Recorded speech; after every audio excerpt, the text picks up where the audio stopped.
안녕하세요. 이번 시간부터는 코딩의 필수 요소인 조건문과 반복문에 대해서 배우겠습니다. 조건문과 반복문은 코딩을 할 때 가장 많이 사용하므로 오늘 하는 내용은 필수적으로 머릿속에 좀 암기하듯이 외우고 계셔야 합니다. 추후 알고리즘 문제를 풀 때나 프로그램을 설계할 때 이 조건문과 반복문을 어떻게 응용하느냐가 핵심입니다. 오늘은 그 과정의 밑거름을 배워보겠습니다. 오늘은 조금 자세한 설명으로 진행하겠습니다. 지루하더라도 집중하여 공부하시길 바랍니다. 우선 조건문 먼저 좀 보겠습니다.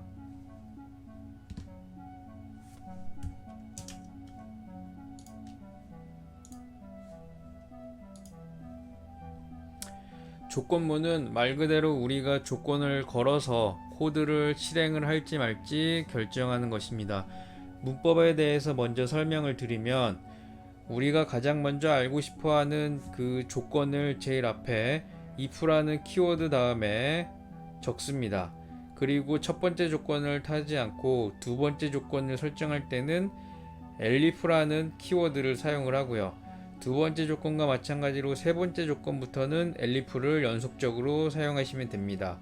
그러다 결국 마지막에는 조건식 없는 else 키워드를 사용하면 됩니다. 그리고 이렇게 if와 elif 키워드 다음에 오는 이 조건식들은 true 즉 참 또는 false 거짓을 리턴하는 불자료형입니다. 예제 코드를 한번 실행을 시켜 보겠습니다. 자, 인풋으로 1을 입력하기 때문에 1일 경우에 싱글 이라는 문자열이 잘 출력되었고요. 여기서 0을 입력하였을 때는 제로라는 값이 출력을 하였고, 다시 마이너스 100을 입력하였을 경우에는 네거티브 체인지 투 제로라고 출력이 정상적으로 되는 것을 보실 수가 있습니다. 첫 번째부터 좀 설명을 드리면은 input이라는 함수를 사용해서 입력값을 받아서 인티저로 형변환을 해서 x라는 변수에 담았습니다. 처음에 저는 1을 입력했고 현재는 지금 마이너스 100을 입력을 했죠. 그리고 조건문 코드를 좀 살펴보겠습니다. 첫 번째 줄은 x에 담긴 값이 0보다 작다면 이라는 조건이고요. 이 콜론이라는 키워드가 반드시 조건 다음에 붙어야 됩니다. 두 번째 줄은 x라는 변수에 0을 넣었고요. 그래서 음수일 경우에는 0을 x 변수에 넣고 세 번째 줄에서 프린트 함수를 통해서 설명을 하였습니다. 두 번째와 세 번째 줄은 첫 번째 줄의 조건이 참일 경우에 실행하기 때문에 이만큼의 들여쓰기가 되었습니다. 파이썬에서는 들여쓰기를 통해서 위의 조건에 종속되었다는 의미를 표현을 합니다. 다른 개발 언어에서 사용하는 중괄호와 같은 의미입니다. 다음 네 번째 줄은 다시 조건문을 썼죠.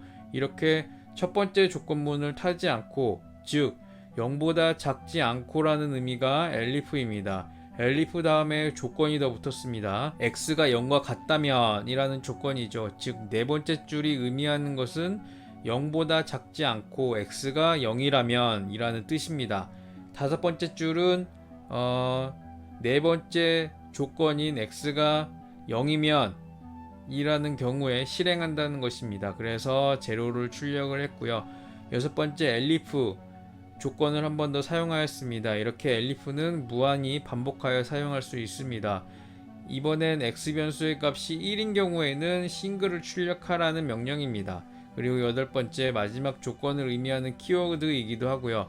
쉽게 얘기하면은 앞에 else를 타지 않고 elif 조건을 타지 않았을 때 마지막 조건을 뜻합니다. 이 코드에서는 입력받은 값이 담긴 x의 변수에 들어있는 숫자가 0보다 작지 않고 0과 같지도 않고 1과 같지도 않을 경우에 else에 해당합니다. else에 해당하면은 more이라는 문자열을 출력하도록 명령하였습니다. 자, 조건식 얘기가 나왔는데 자료용에서 말씀 안 드린 게 좀 있는 것 같아서 보충 설명을 좀 하겠습니다. if와 elif 조건 다음에 나오는 이 조건식들은 참과 거짓을 나타내는 불자료형이라고 말씀을 드렸습니다. 불자료형에 대해서 한번 말씀을 좀 드려보겠습니다. 우선 코드로 좀 보겠습니다.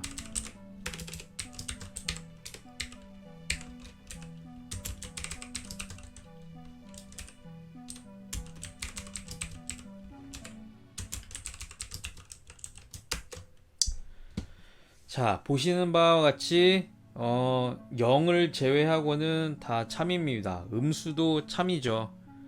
자, 그래서 if, elif 조건식을 다시 한번 좀 따져보면요.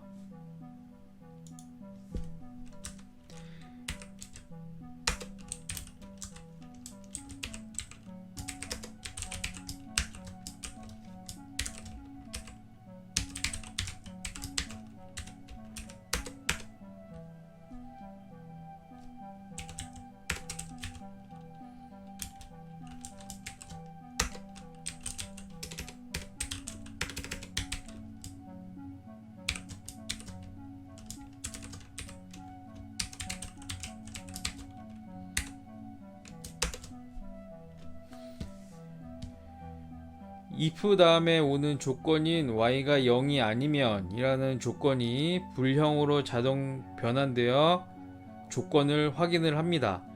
y는 1이기 때문에 if 다음에 오는 y는 0이 아니면 이라는 이 조건은 참이죠. 그래서 y는 true라는 이 프린트 함수가 실행을 한 것이고요. 그 다음에 elif를 보면 첫 번째 조건인 이 y가 0이 아니면 이라는 조건의 아닌 경우를 얘기하고 있죠. 즉 y가 0인 경우에는 이 불형이 거짓인 경우입니다. 정리하면 y의 값이 0이 아니면 전부 true, 즉 참이고 y의 값이 0이면 false입니다. y 값을 한번 0으로 바꿔서 테스트를 해보겠습니다. y가 0이면 아무것도 출력을 하지 않습니다. 이유는 if 이 조건을 타지도 않고요. 그리고 여기 이 elif 다음에 조건 여기도 거짓이기 때문에 타지를 않습니다. 그래서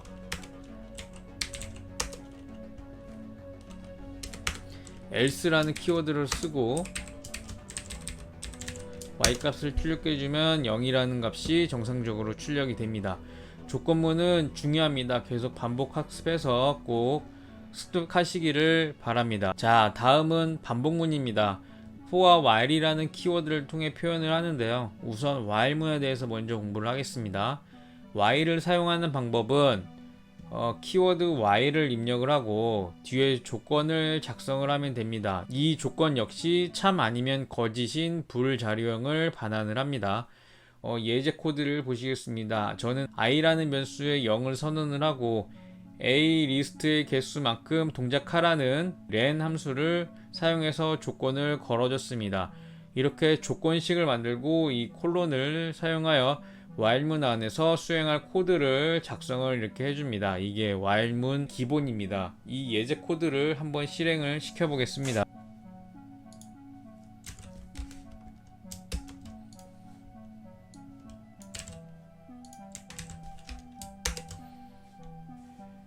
자, A 리스트에 있는 문자열들이 순서대로 잘 출력이 되는 것을 확인할 수 있습니다. 다시 while이 순서대로 동작하는 시퀀스를 자세히 좀 말씀드리면은 저는 변수 i에는 0을 넣었습니다. 변수 초기화를 시켜준 것이고요. 키워드 while 다음에 있는 조건식 i 변수에는 0이 들어가 있고 A 리스트의 개수를 나타내는 len a 함수의 값은 5입니다. 즉 5가 되는 것이고요. 즉 0은 5보다 작기 때문에 참이죠. 그러면 콜론 다음에 이 코드들이 실행이 됩니다. 프린트 함수를 사용해서 단순히 A 리스트의 i 인덱스 값을 출력시키는 코드입니다. 그 다음에 i에 1을 더해주죠. 그렇다면 i는 0에서 1로 증가했습니다. 그런 뒤 while 루프 조건식으로 돌아갑니다. i는 1이고 len 함수의 값은 5였죠. 그러면 조건은 참이 되고 다시 프린트 함수가 실행이 됩니다. 그런 뒤 다시 i는 1만큼 증가하고요. i는 다시 2가 되었습니다. 자, 이런 루프를 두 번 더 돈 후에 i가 4가 되었다고 가정하겠습니다. 마지막 루프겠죠. 4가 5보다는 작으니 참이 되는 것이고요. 그래서 프린트 함수를 정상적으로 수행을 하고 i를 다시 1을 증가하였습니다. 그러면 i는 이제 5가 되었죠. 5는 5보다 작다. 이 조건은 거짓이 되기 때문에 그 다음 라인인 프린트 함수로 넘어가지 않습니다. 즉 while 루프 안에 들어가지 않고 종료가 되는 것입니다.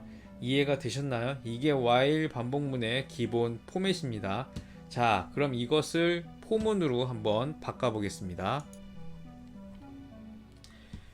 포문은 포 키워드 다음에 이 조건식이 옵니다.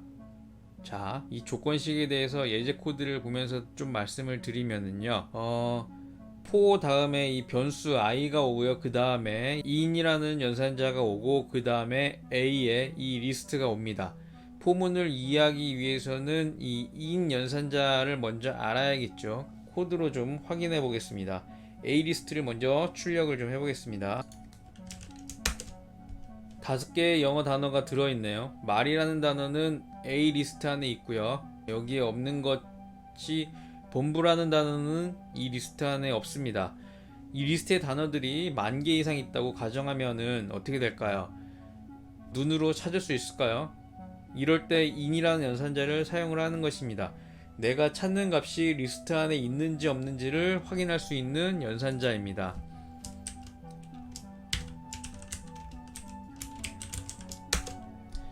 말이라는 문자열은 리스트 안에 있기 때문에 true라는 값을 출력을 했고요.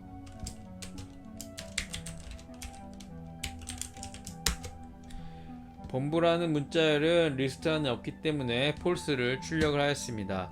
이렇게 코드로 보시다시피 in 연산자의 출력값은 true 아니면은 false입니다. 이 in 연산자를 포문에서 사용을 합니다. 하지만 포문에서 in 연산자는 성격이 달라집니다. 이 예제 코드를 출력을 해보겠습니다. 출력값을 확인해 보면 A 리스트 안에 있는 값들을 잘 가져와서 출력을 해주고 있죠. 포 키워드 다음에 조건식을 볼까요? 포문에는 A 리스트에 변수 i의 값이 있는지 없는지 확인하는 것이 아니라 A 리스트에서 값을 하나씩 꺼내와서 i 변수에 담습니다. 그래서 A 리스트에 5개 단어 문자열이 출력이 되는 것입니다. 자, in 연산자는 포문에서 사용하면은 원래 성격과는 좀 다른 형태로 쓰여집니다. 이 부분 주의하셔야 되겠고요. 그리고 포문을 조금 더 응용하기 위해서는 range 함수를 좀 공부를 해야 됩니다. range 함수는 인자로 들어가는 숫자 개수만큼 0부터 숫자를 생성해 주는 것인데 이 역시 코드로 좀 보겠습니다.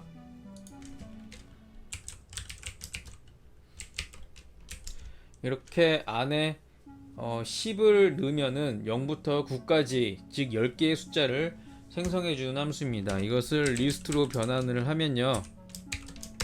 그래서 출력을 하면은 0부터 9까지 숫자가 잘 들어가는 것을 확인할 수가 있고요.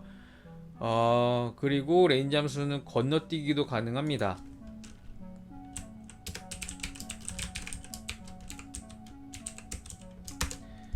자, 이 코드는 0부터 9까지 30 건너뛰어서 숫자를 생성하라는 의미였습니다. 당연히 음수도 가능합니다.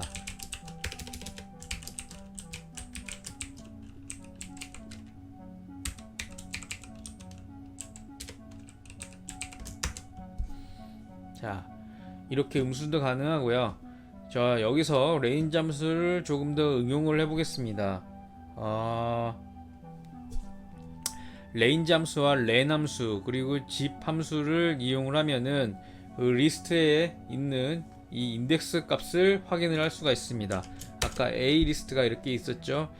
이 A 리스트의 문자열과 그리고 지금 눈에 안 보이는 인덱스를 묶어서 리스트 형태로 한번 만들어 보겠습니다.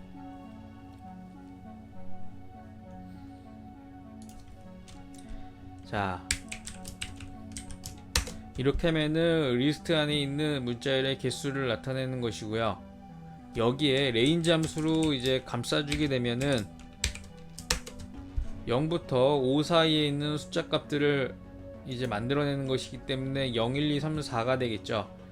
0, 1, 2, 3, 4 이렇게 넣고 싶다면 우리가 배웠던 집함수를 가지고 이렇게 묶어서 표현을 할 수가 있고요.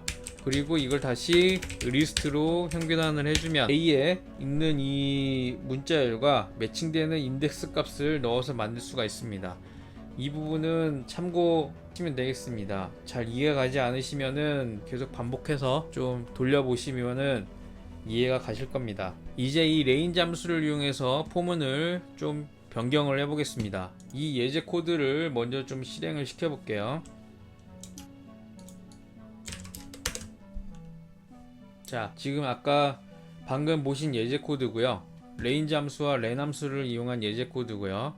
이전에 사용했던 코드 결과값은 같지만 차이가 좀 보이시나요? 이 len 함수에 들어가는 숫자는 5가 되겠죠. 레인지 함수를 통해서 0부터 4까지의 숫자를 이제 생성을 했고요. 여기서 하나씩 꺼내와서 i 변수에 담는 것입니다. 그래서 이 a 리스트에 i 인덱스를 출력을 해주는 게 이 레인지와 len 함수를 사용하는 것이고요. 그 전에 보셨던 단순한 이 포문은 그 a 리스트에 문자열을 각각 하나씩 가져와 가지고 직접 문자열을 출력하는 함수였습니다. 자, 이렇게 레인지와 len의 조합으로 이제 포문을 작성하는 방법이 주로 좀 쓰이는 편이고요. 이 레인지와 len 함수의 조합을 어디에 쓰느냐 하면은 if 조건문을 통해서 a의 특정한 인덱스의 값을 수정해야 될 경우에 좀 사용하시면 됩니다. 자, a라는 이 문자를 만약에 b라는 것으로 좀 바꾸고 싶다 하면은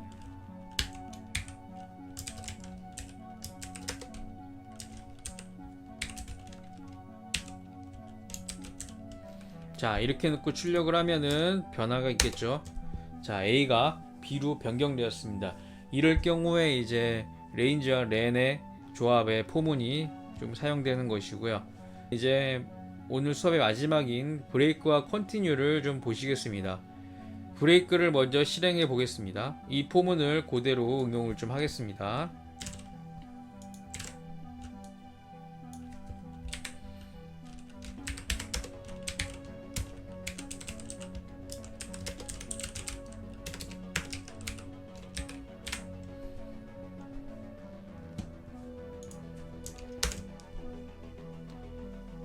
실행을 하면은 5개의 문자열 중에서 3개만 출력하고 종료된 것을 보실 수 있습니다. 이 브레이크 사용은 포문이나 while문이나 모두 같은 방식으로 사용이 되고요. 내가 원하는 조건, 즉 이 부분을 걸어서 i가 3일 경우에는 이 반복문을 중단하고 빠져나와라 라는 명령어입니다. 그래서 i가 0일 때, 1일 때, 2일 때 이렇게 3번만 출력을 하고 3인 경우에는 반복문을 중단하고 종료된 것을 확인할 수가 있고요. 자, 이 if 조건을 동일하게 값이 상인 경우에 continue로 변경을 해 보겠습니다. 자, 원래 a 리스트에 어떤 게 있었죠? 자, 이렇게 5개의 문자열이 있었는데 이 컨티뉴를 넣는 순간 중간에 뭐가 하나 빠졌습니다. 뭐가 빠졌나요? 이 리틀이라는 문자열이 빠져 있습니다. 즉, 이 컨티뉴는 컨티뉴 밑에 있는 프린트 함수를 실행시키지 않고 건너뛰라는 의미입니다. 내가 원하는 조건, 즉 i가 3일 경우에는 컨티뉴를 수행을 해라 라고 하는 것은 이제 0일 경우에는 프린트문을 출력을 하고요. 마리가 출력되어 있고 1일 경우에도 헤드가 출력되어 있고 2일 경우에도 이제 b라는 값이 출력이 됐습니다. 그러면 3일 경우에는 continue 해라 라고 하면은 다시 이 프린트를 실행하지 않고 조건문으로 올라가서 이제 마지막 문자열인 램브를 확인하는 것입니다. 자, 그래서 이렇게 리르를 건너뛰고 4개의 문자열만 출력을 한 것입니다. 브레이크와 컨티뉴도 반복문을 응용할 때 상당히 많이 사용됩니다. 처음 접하신 분들은 좀 헷갈리실 수밖에 없고요. 저도 마찬가지였습니다. 꼭 익숙해질 때까지 꼭 사용해 보시길 바랍니다. 오늘은 이렇게 조건문과 반복문을 공부하였습니다. 오늘 진행한 수업은 코딩에서 상당히 중요하고 기본이 되는 수업이니까 잘 참고하시어 스터디하시기 바랍니다. 네, 수고 많으셨고요. 도움이 되셨으면 구독과 좋아요를 부탁드립니다. 네, 감사합니다.